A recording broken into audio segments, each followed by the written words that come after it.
Biden's budget plans to cut U.S. deficit by $3 trillion in 10 years, White House.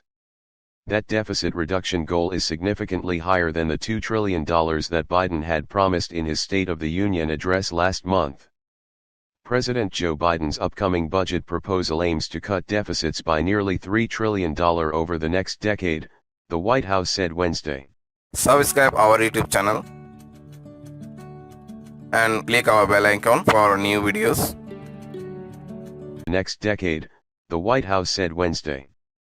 That deficit reduction goal is significantly higher than the $2 trillion that Biden had promised in his State of the Union address last month. It also is a sharp contrast with House Republicans, who have called for a path to a balanced budget but have yet to offer a blueprint. The White House has consistently called into question Republicans' commitment to what it considers a sustainable federal budget.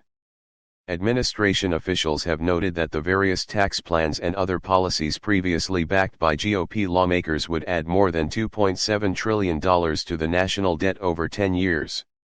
Biden intends to discuss his budget proposal on Thursday in Philadelphia. The Associated Press reported the deficit reduction goal earlier Wednesday, citing an administration official speaking on the condition of anonymity.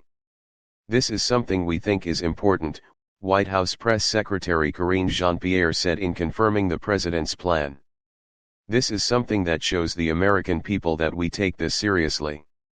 As part of the budget, the president already has said he wants to increase the Medicare payroll tax on people making more than $400,000 per year and impose a tax on the holdings of billionaires and others with extreme degrees of wealth.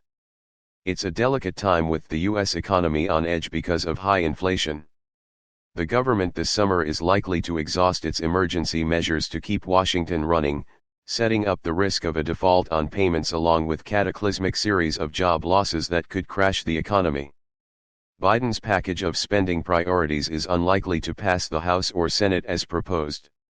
Senate Minority Leader Mitch McConnell, RKY, said Tuesday that the plan will not see the light of day, a sign that it might primarily serve as a messaging document going into the 2024 elections.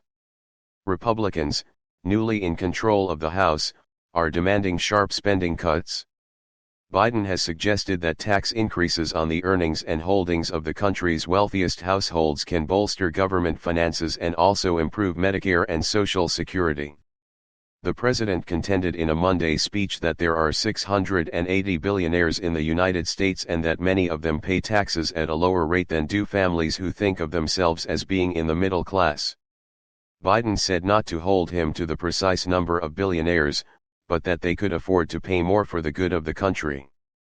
"No billionaire should be paying a lower tax rate than a firefighter. Nobody," Biden said at a gathering of the International Association of Firefighters, "who think of themselves as being in the middle class."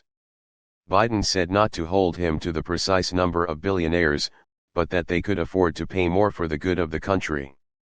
"No billionaire should be paying a lower tax rate than a firefighter. Nobody," Biden said at a gathering of the International Association of Firefighters.